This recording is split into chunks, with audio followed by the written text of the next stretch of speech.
Hi, Jen. Welcome to the show. I'm so excited to be here. Thanks for having me.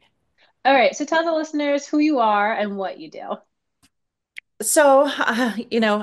I feel like in this day and age, you don't just have one single title. Never. It's always a big Never, question. especially if you're a creator or, in anything that is, in the idea of like creative jobs, I guess, as an author. So I'm an author and a public speaker. So I do a lot of speaking, and I'm also a journalist. I write for HBR and Fast Company and Forbes. And then I also am co-founder of a research think tank, and it's called Work Better Institute. So lots of that stuff going on.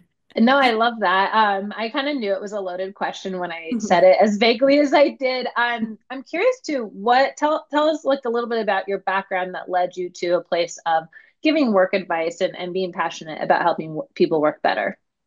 Yeah, so for me, I studied journalism, and I've always sort of been a curious person.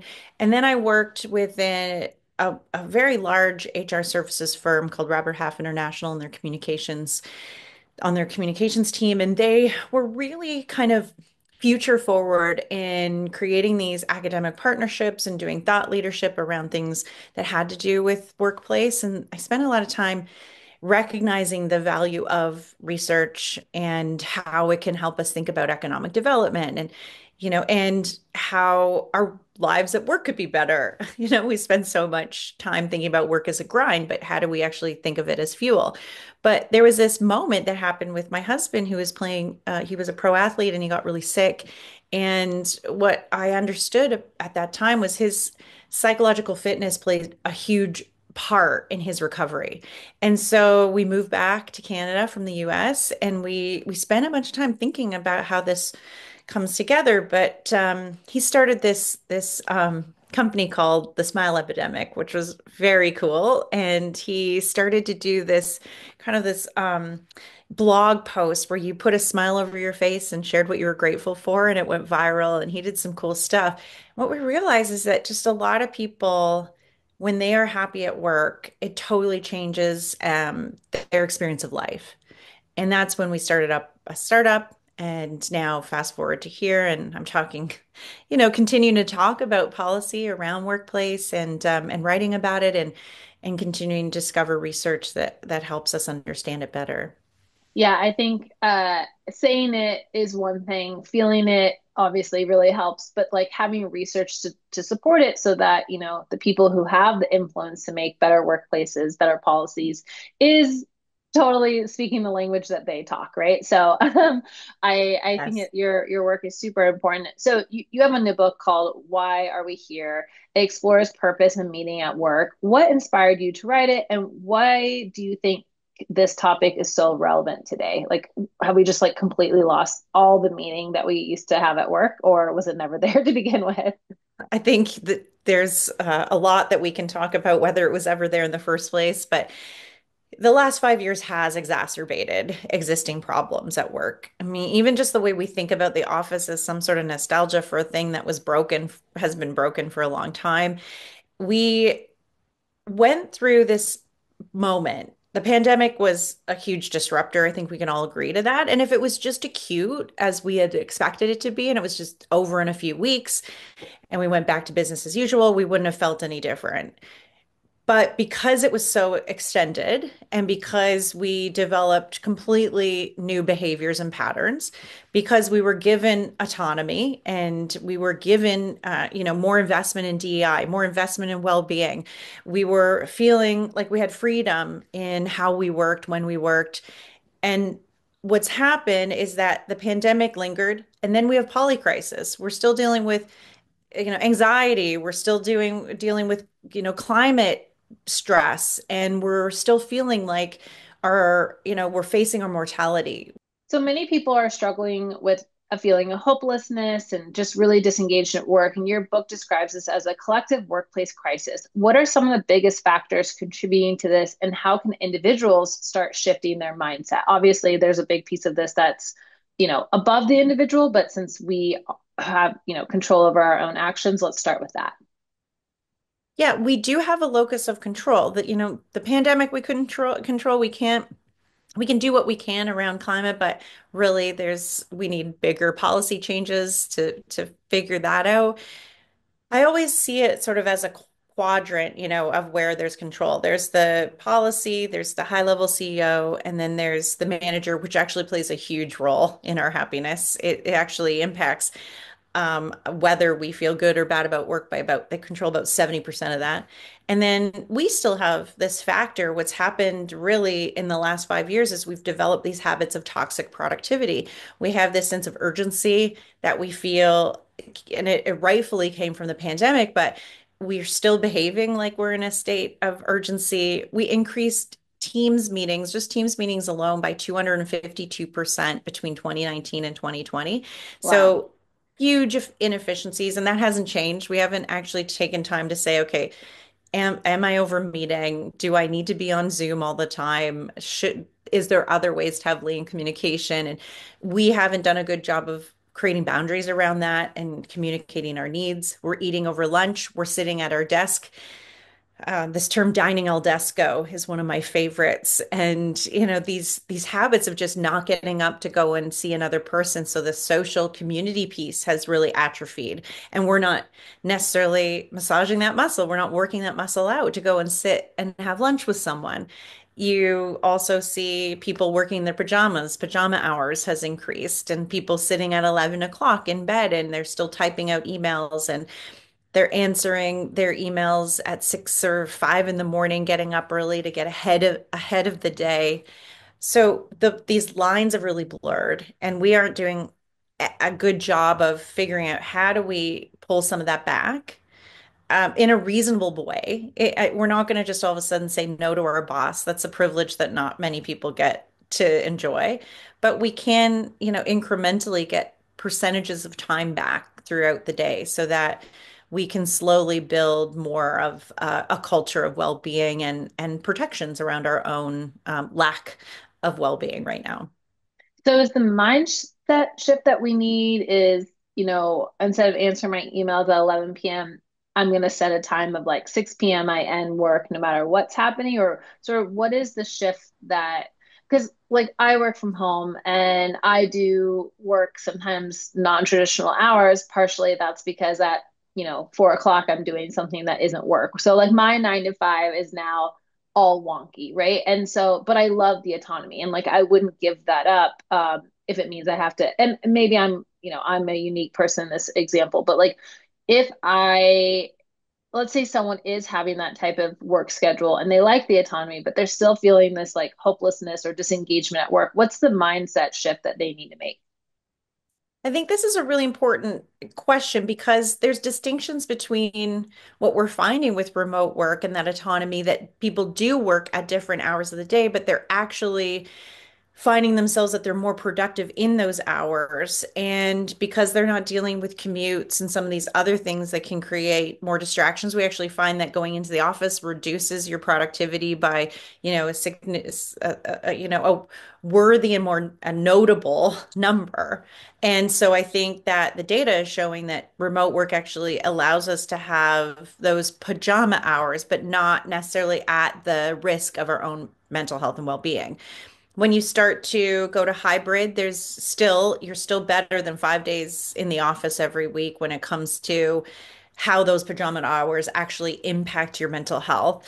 Hybrid, you still have those issues because what we're finding is that people are going into the office and they're doing exactly what they could be doing at home.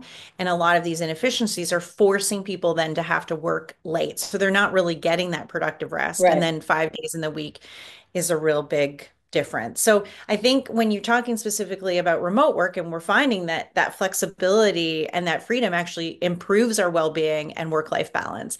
And having that autonomy to be able to work at these various hours, but making sure we're getting time in the day to do other things, that's different than just working, these 70 hours a week nonstop, right? Where you're just basically breaking for any parent, for example, just breaking to make dinner, clean up, and then go back to work. That's really the where there's not just blurred lines. It's just, you're actually, at real risk of burnout.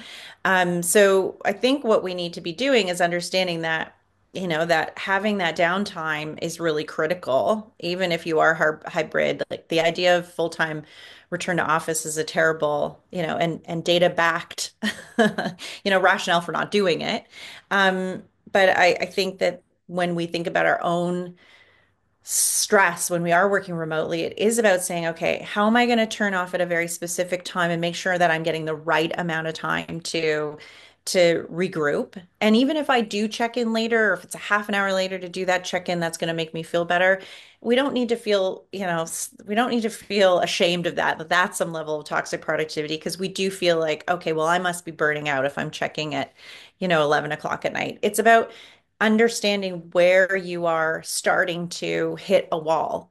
And I think a lot of us actually know this. We know when that work is starting to feel like we're not spending time with friends, we're missing opportunities with our family, we're not engaging in our hobbies, we're feeling that level of depletion and exhaustion that is unsustainable. We're starting to feel cynical, like nothing's going to change, it's always going to be like that. And when we start to see those symptoms, that's when we have to create these boundaries of rest and feeling like we don't have to be guilty about it. Yeah, it's like that's when the scale tips from, I have a lot on my plate to I feel burnt out, I feel hopeless, I feel disengaged, I feel, nothing kind of feeling.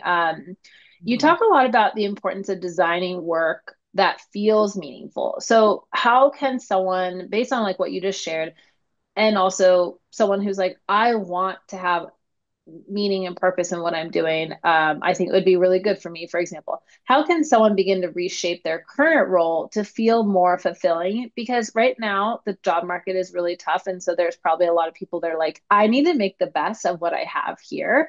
This isn't 2020 where I can just sneeze and get a job.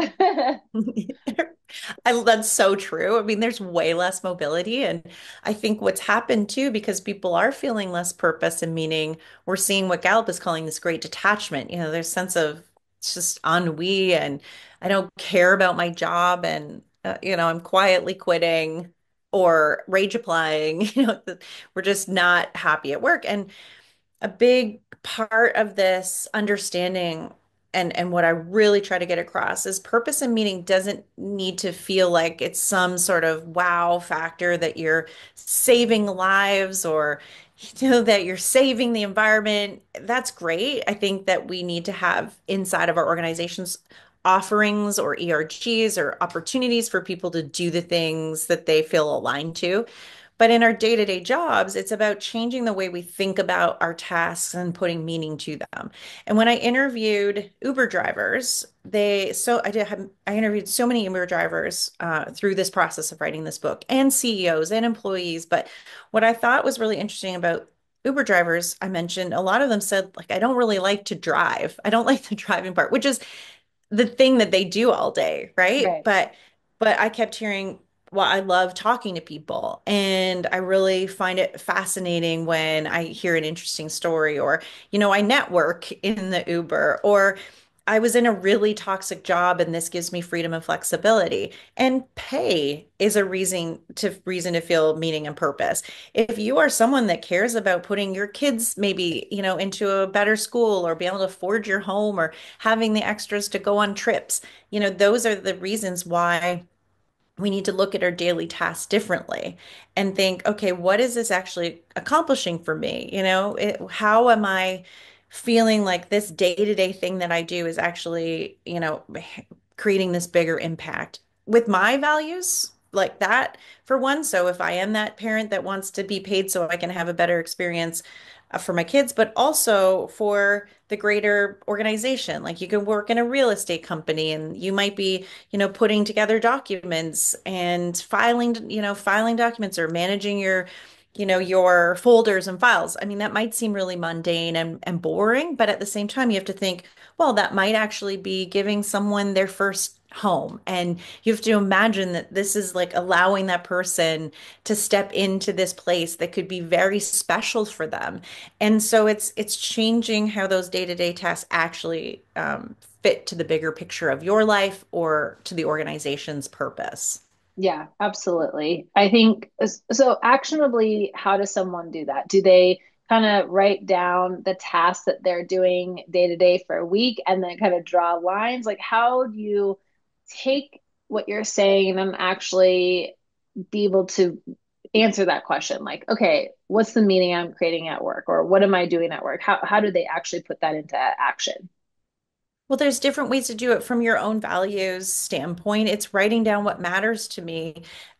We call them sort of these terminal goals, right? And those are the actual kind of big goals that we have in our lives. And then we want to align them to, what that means in the day-to-day things that I do. I don't like Yeah. driving, but I like, taking care of my family. And so it's you writing what matters to you. And then you identify whether there are things in your job that connect to that. And for a lot of people, you are going to see, actually, I'm not, in a values alignment with my work. And one of the six root causes of burnout is values misalignment. So that can be part of why you're feeling chronically stressed. So understanding that is really important. And then going, okay, can I start to see ways, or can I job craft? Really great research around job crafting is, can I actually think about what I'm doing differently so that it can match to that? There was this great research study that showed that the people that were, taking care of the one floor in this hospital, it was really just that they were part of the cleaning staff, but they called themselves patient ambassadors. And the way that they described their tasks was very different than someone who didn't see themselves as that. But the tasks were identical. Instead of dusting, they called it making the room feel clean so that their patients can feel more healthy. Or it isn't just cleaning the bed linens, it's like tucking my patients into soft, warm blankets. Like, so it's part of it is changing your narrative. But if you feel a values misalignment, it could be, okay, how do I maybe move into a role where I feel more alignment with my values? And then when it is also about whether you're connected to the mission, you want to discover stories. So can you have conversations with your manager or your peers about moments that mattered for them? I just did a really great talk with the university, and one of the things that they do to stay connected to the students is they have this little the why folder that they keep on their desktop, and whenever they're having a bad day they look at the why folder, and it's all stories of moments that made them feel connected to the mission, connected to what they do.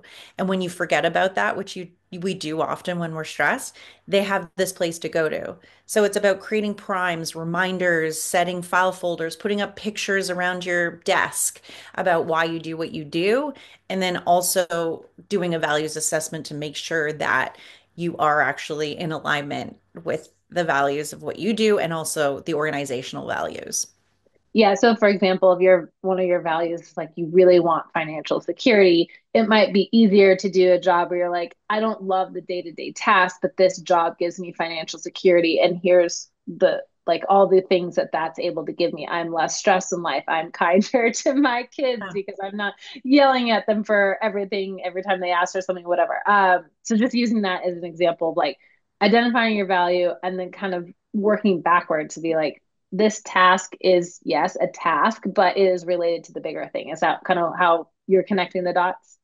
Yeah, and I think too, that's a good point, because from a compensation standpoint, people could say, get paid less, but I have this much more vacation, Yeah, or we get these stat holidays or these other holidays that's part of the overall compensation plan. And if I'm a person that loves to travel, that could be one of it. If it's an organization that part of the compensation plan is you get to visit other offices, and that's something that for you, that might be more valuable than a 10%, increase in your salary. So it's really saying, okay, what do I care about? And then how do I find these other intangibles to support that?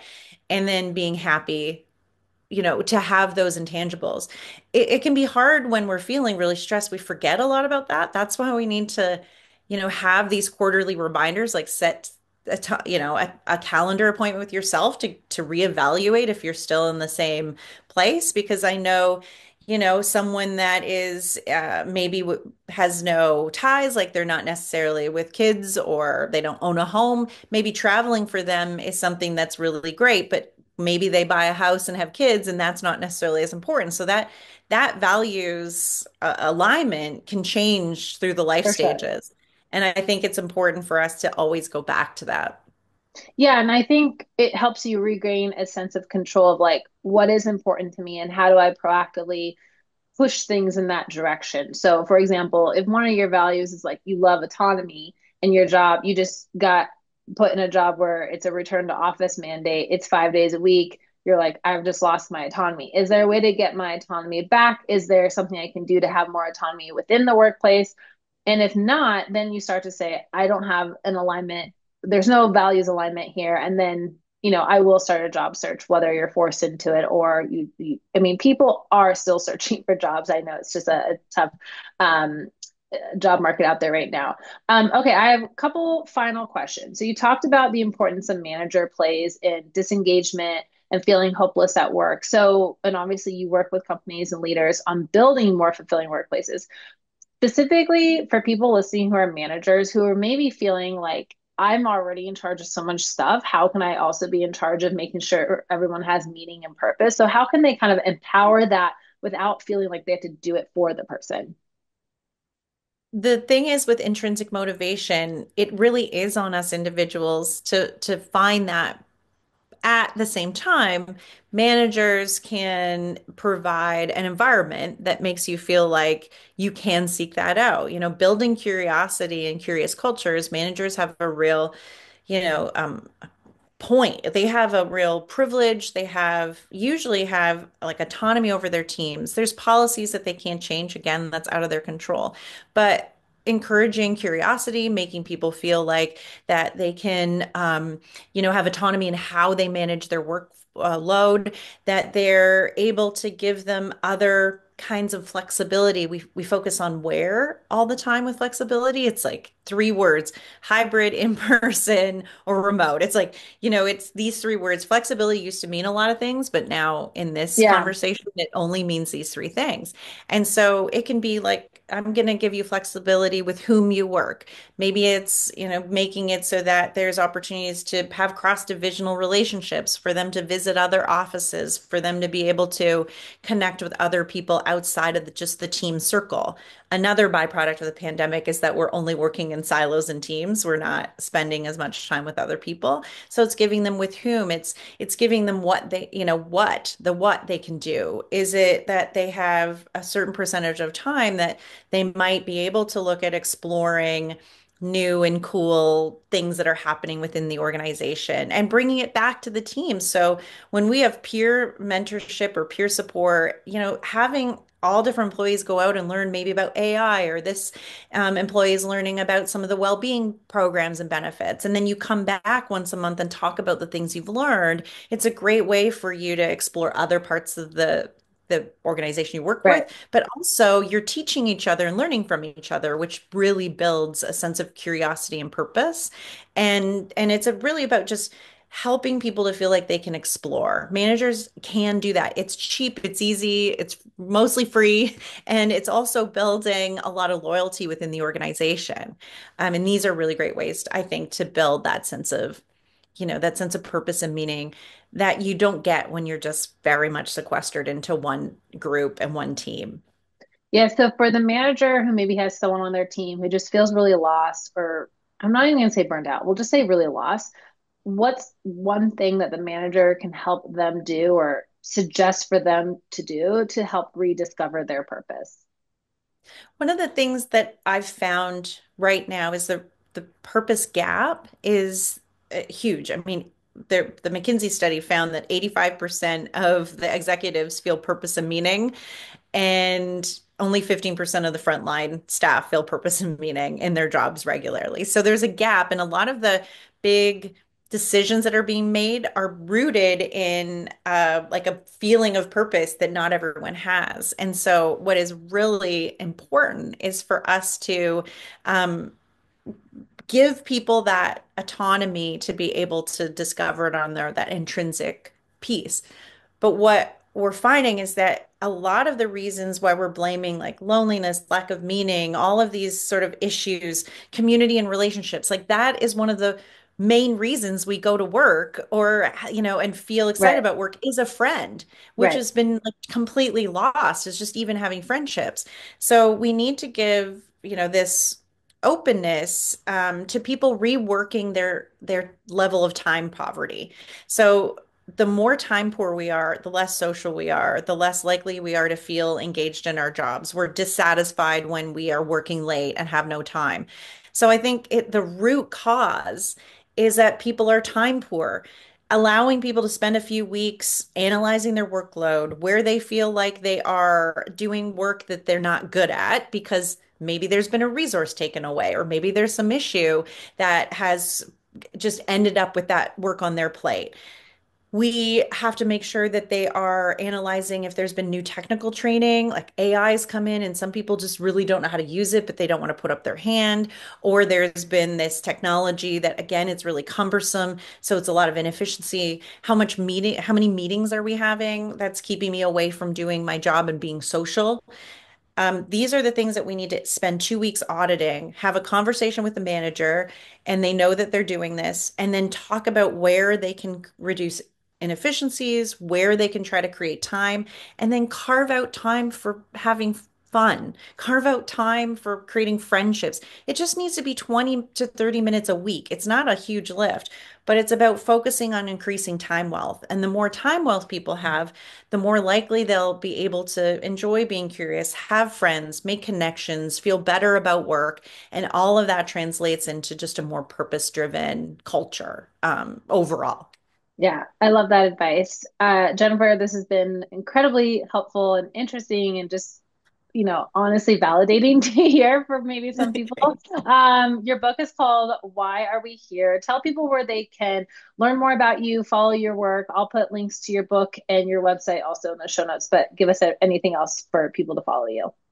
Yeah, that's great. It really is my website, jennifer-moss.com, that you can find a bunch of things, but I'm really active on LinkedIn and find me on Instagram. It's Jen Lee Moss. You'll find me in most of those places, Leigh. But if you go to to the website, there's lots of blogs, lots of my writing too, and stuff that you can read through. A lot of my HBR articles are housed there too. So just feel free to peruse and then find me and I'm happy to connect and talk and answer questions. Yeah, you can definitely feel like I'm accessible and so come and have a chat with me. Well, this audience, including myself, so I'll say us, we love LinkedIn. So be prepared. Your inbox is about to get some action in it. So thank you so much, Jennifer, for all this great information.